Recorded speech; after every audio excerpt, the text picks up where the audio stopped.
It's now Tuesday, and I started the day out in a really bad mood. Just too long on the road, too much drama going on with, that woman.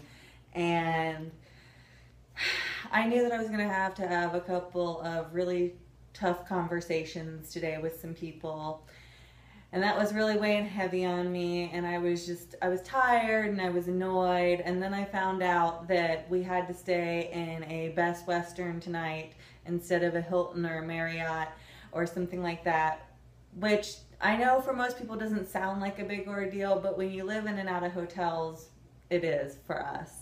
And sometimes, you get lucky and Best Westerns are better, and sometimes you get not so lucky, and sometimes you get lucky or not so lucky, and the Hiltons suck or the Marriotts suck, and you wish you would have been in the Best Western. But that's the way it goes. When you see that, I get kind of grumpy, and knowing that we're nearing the end of the rotation, things just get a little bit more stressful and things are a little bit bigger of an ordeal.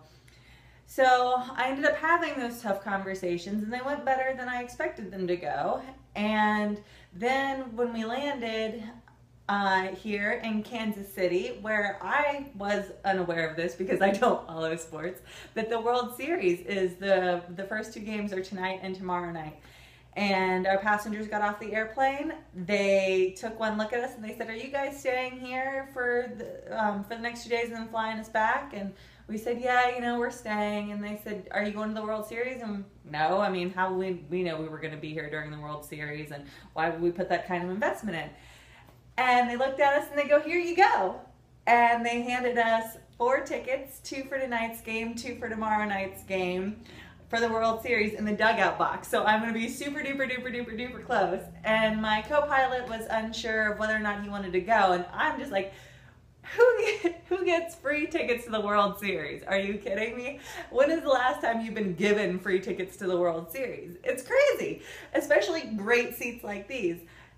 I don't even follow sports, and I'm super duper excited to go. I can't wait. And then I check into the hotel, and the Best Western is actually upgraded and new. And so look, I have like a suite, mini suite with like a little living area and bed and all that. So it's pretty cool. I'm pretty excited about it. And so now tonight I get to go to the World Series, and tomorrow night I get to go to the World Series.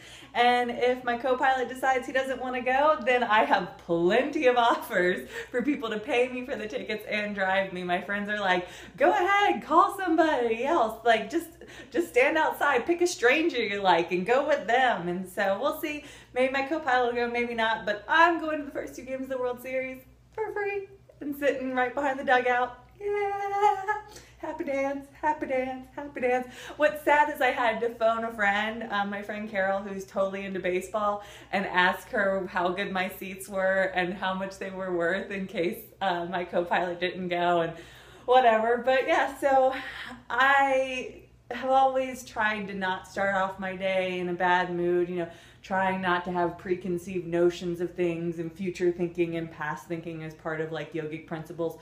And I really failed at that today.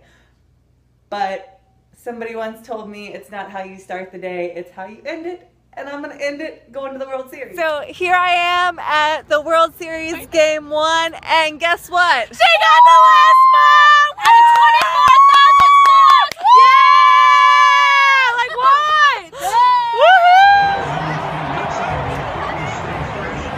Major League Baseball dedicates Game 1 of the World Series to our nation's military veterans and their families by highlighting baseball's continued support of the Welcome Back Veterans Initiative. As part of this dedication, we'd like to welcome to the field 3 men for whom service and patriotism are cornerstones of their lives. Please welcome Robert A. McDonald, the United States Secretary of Veterans Affairs, Admiral James A. Winnefeld, the Vice Chairman of the Joint Chiefs of Staff, and Staff Sergeant Pedro Sotelo, a soldier who exemplifies the spirit and courage of our nation's military. Staff Sergeant Sotelo joined the Missouri Army National Guard at the age of 24, but quickly transitioned to the Army Reserves, where he was team leader of a special operations unit assigned to the 173rd Airborne Brigade, which was deployed to Iraq. For his service, he has received several honors, including the National Defense Medal, the Iraq... Place is on fire. It's ridiculous. I haven't eaten almost all day. I had a little nosh and a banana for breakfast, and I didn't eat anything for lunch. But when in Rome, that is my beer and my cheesy brisket, I don't know, something. Anyways, wish me luck. Sir, can I ask you what just happened to you? What? I got the belt. No line, female restroom. Alright, here we are, we're on the field. We have our hats. Thank you, Samantha. We have our drinks. And we have the game behind us. Yeah. So excited. They're actually winning tonight. Woo! Yeah! Go Royals! So we've been here 5 minutes, and Samantha, what just happened to us? I got in trouble twice. I got in trouble once for bending our ticket, and someone tried to squat our seats and take them from us. And it didn't work. She didn't even try to argue. No, she walked up and she's like, "Are these your seats?" And we're like, and she yeah. Okay, here's your jacket. And apparently we didn't know that memorabilia was a big ordeal, and I bent the tickets. Yeah. Sorry, fans. Yeah. We're girls. But we have cool hats. But we do have cool hats. So our friend David, who introduced us, said, "Eat a hot dog for me." So we're doing that for you, David. For you. Love you, bub. Ready? We don't have any runs, folks.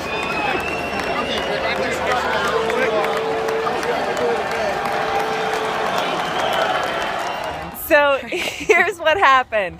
We were walking out and she bought me this cool hat, but it has San Francisco on it. Just a little one. Just a little one. Just and a little this one. dude with this giant orange beard, like, pushed me into a corner, and I was... He got mad. Yeah. I was so confused that I didn't even know to fight back. I was just confused. And this girl over here, what'd you do? I said, "Oh, no, wait.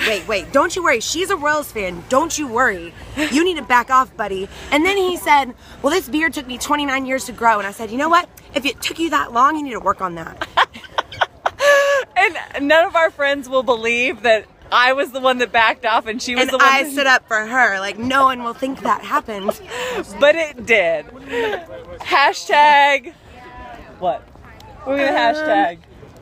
Hashtag fighting stance. There you go. Hashtag Damn. fighting stance.